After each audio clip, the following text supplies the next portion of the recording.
So you're about to play a campaign of Star Wars RPG with your friends, and you want to play a droid character, but the rules and concepts seem really confusing and you're not really sure where to start. Welcome to the Tabletop Empire, my name is Nate, and today we will be covering all the information that you need to create the perfect droid character for you.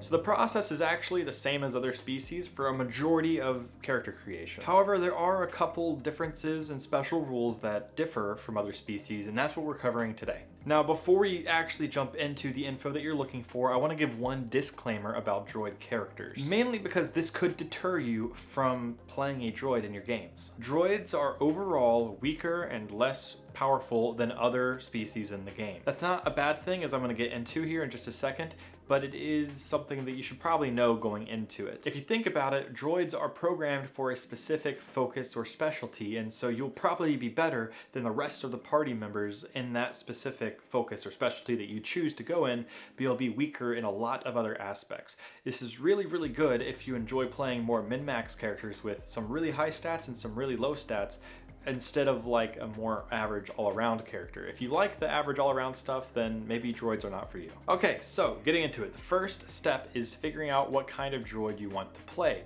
You can choose any sort of shell or body type that you want. You can be a protocol droid, BD droid, astromech, reprogrammed security droid. It's really up to you. You can choose any kind of droid that you want to play, and then the game gives you the ability to spec out the character and whatever specific purpose you wish to fulfill. If you don't really know where to start with picking a kind of droid, the book actually has a few options that you can look through, though you are not limited by that list. And remember, whatever kind of droid you choose, whatever shell or body or type, that is more of a narrative decision for personal preference and appearance rather than something that really affects gameplay. So the human might be, 5'11" with red hair and blue eyes.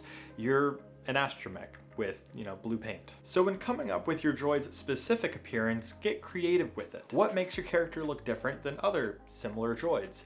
One way that you can do this is actually through your gear that you buy. So instead of armor, maybe narratively, you actually bought reinforced metal plates. Or instead of buying a comlink, you get something that's integrated into your computer system. Maybe instead of a blaster, you have something that's integrated into your character's arm. And these are just a few examples of all the things that you can do. So once you have your droid's appearance and what kind of droid you want to play, that's when we can get into the stats. If you looked in the book already, you might have noticed that droids have all ones across the board, which will seem a lot weaker than any other kind of species.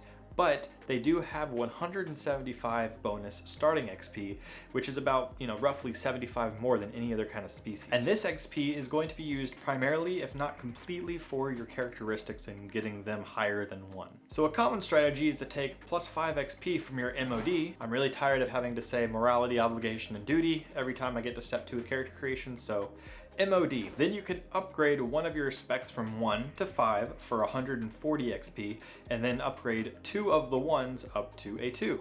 And your characteristics would end up being 5, 2, 2, 1, 1, 1 in no particular order. However, if you want something that's a little bit more well-rounded and not completely extremely min-maxed, then there are multiple ways that you can spend your XP, and I'll have a chart here that you can see a bunch of different options, but you're not limited to this list. And these examples are sorted by how much starting XP you have from your MOD. And if you guys are finding this video helpful so far, please make like a battle droid and blast that like button. It really helps the channel out. Thank you.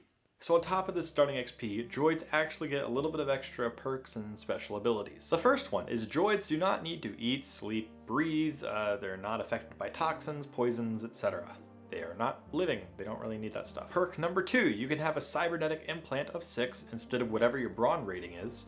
We're gonna get into cybernetic implants later in our beginner's guide series, so keep an eye out for that. Perk number 3, which is my personal favorite, you get 1 free rank and 6 different career skills, which is 2 more than usual, and you get 1 free rank and 3 specialization skills, which is 1 more than usual. And the 4th and final perk is that you get 1 free rank into the enduring talent, which will give you +1 soak for every rank of enduring that you have. Onwards to 2 special rules for droids. The first one is that droids do not benefit from medicine checks, back to tanks, or stim packs. Instead, they substitute all medicine checks with mechanics checks. Instead of other healing items, they use emergency repair patches. They do still recover by resting, same as usual, because droids have, self-repair systems and whatnot. And the second rule is that droids cannot become force sensitive, they cannot gain a force rating, and they're not able to gain force powers.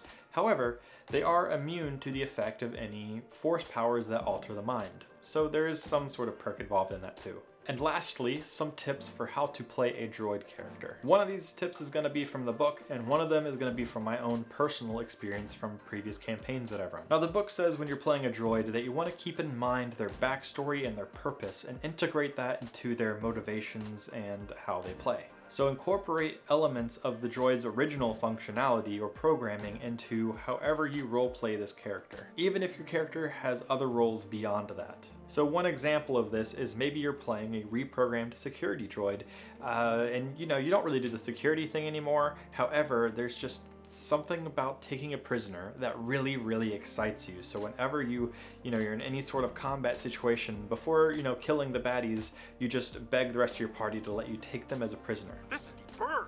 May I take your bird back to camp as my prisoner? It's a fun little quirk that you can attribute to your programming that'll really give your character more depth. And from personal experience, the number one tip I can give you is just let your droid speak basic. Even if you're playing an astromech or some other droid in Star Wars that doesn't typically talk, it'll be a much more enjoyable experience long term for not just you, but for the party and for the GM as well. If you decide to not speak basic and then need an interpreter for talking to NPCs, or even worse, just saying beep boop and then translating yourself into, oh, this is what my character said, it's gonna get really annoying really quickly to everybody else. There are other ways to play a droid and make them fun and give them depth without kind of breaking immersion every time you want to speak. If you guys have any questions, comment down below. I do my best to answer every single one of you guys. And one more little side note, if you guys want any updates about the channel or videos, or maybe why a video didn't come out one week, go follow my Instagram at the Tabletop Empire. There I will post whenever there is any sort of delay with the videos.